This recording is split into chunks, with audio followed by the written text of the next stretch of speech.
Hi friends, welcome back to our YouTube channel. Friends, demo అయితే చూస్తున్నారు కదా. మనం కూడా ఈ విధంగా డబుల్ లేయర్ వీడియో ఎడిటింగ్ ఎలా ఎడిట్ చేయాలో ఈరోజు ఇన్షాట్ యాప్లో తెలుసుకుందాము. ఫ్రెండ్స్, వీడియోలోకి వెళ్ళే ముందు మీకు అందరికీ ఒక చిన్న రిక్వెస్ట్, నా వీడియోస్కి లైక్ చేయండి, షేర్ చేయండి, నా ఛానల్ సబ్స్క్రైబ్ చేసుకోండి.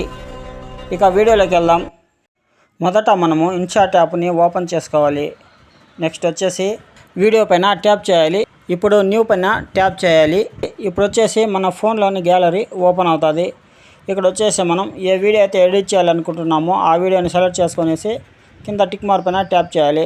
నెక్స్ట్ ఈ విధంగా మనకు టైం లైన్ ఓపెన్ అవుతుంది. ఇప్పుడు వీడియోని ప్లే చేసి మనకు వీడియో ఎంత లెంత్ కావాలో అంత లెంత్ ఉంచుకునేసి ఎక్స్ట్రా పార్ట్ని స్ప్లిట్ చేసి డిలీట్ చేసి తీసేయాలి. నెక్స్ట్ స్టార్టింగ్ పొజిషన్కి వచ్చేసి వీడియో పైన ట్యాప్ చేసి పైన కొద్దిగా స్క్రోల్ చేస్తే డూప్లికేట్ అనేసి వస్తుంది. మనం డూప్లికేట్ని చేసుకోవాలి. నెక్స్ట్ స్విచ్ అనే ఆప్షన్ వస్తుంది, దాన్ని సెలెక్ట్ చేసుకోవాలి. లేయర్గా కన్వర్ట్ అవుతుంది. నెక్స్ట్ దీన్ని కూడా మనం స్టార్టింగ్ పొజిషన్కి తీసుకురావాలి. టిక్ మార్క్ పైన ట్యాప్ చేసి బ్యాక్ వచ్చేసేయాలి. ఇప్పుడు లేయర్ పైన ట్యాప్ చేసి ఇక్కడ పైన ఎఫెక్ట్స్ ఉంది కదా, దాంట్లోకి వెళ్ళాలి. నెక్స్ట్ ఫిల్టర్లోకి వెళ్ళాలి. నెక్స్ట్ లేయర్ని సెలెక్ట్ చేసుకునేసి బ్లాక్ని సెలెక్ట్ చేసుకోవాలి. నెక్స్ట్ టిక్ మార్క్ పైన ట్యాప్ చేసి బ్యాక్ వచ్చేసేయాలి.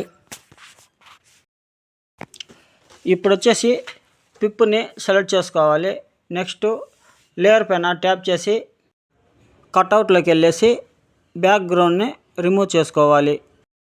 ఇప్పుడు టిక్ మార్క్ పైన ట్యాప్ చేసి బ్యాక్ వచ్చేస్తాం.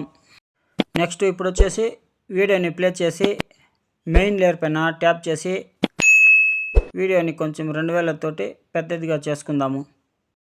నెక్స్ట్ ఇప్పుడు వచ్చేసి ఎఫెక్ట్స్లోకి వెళ్ళేసి మళ్ళీ ఎఫెక్ట్స్లోకి వెళ్ళేసి వైబ్రేట్లోకి వెళ్ళేసి మొదటి దాన్ని సెలెక్ట్ చేసుకుందాము. వాల్యూని కొద్దిగా పెంచుకునేసి టిక్ మార్క్ పైన ట్యాప్ చేసి బ్యాక్ వచ్చేద్దాం. ఈ ఎఫెక్ట్ని వీడియో ఎంత లెంత్ ఉందో అంత లెంత్ పెంచుకుందాము. ఇప్పుడు ఒకసారి వీడియోని ప్లే చేసి చూసుకుందాం. ఫ్రెండ్స్, వీడియో అయితే చూశారు కదా, వీడియో ఎలా ఎడిట్ చేయాలో. ఫ్రెండ్స్, నా వీడియోస్ మీకు నచ్చుతుందని నేను అనుకుంటున్నాను. నా వీడియోస్ మీకు నచ్చితే లైక్ చేయండి, షేర్ చేయండి, నా ఛానల్ సబ్స్క్రైబ్ చేసుకోండి. నెక్స్ట్ ఇప్పుడు వచ్చేసి పైన ఎక్స్పోర్ట్ పైన ట్యాప్ చేసి వీడియోని సేవ్ చేసుకుందాం.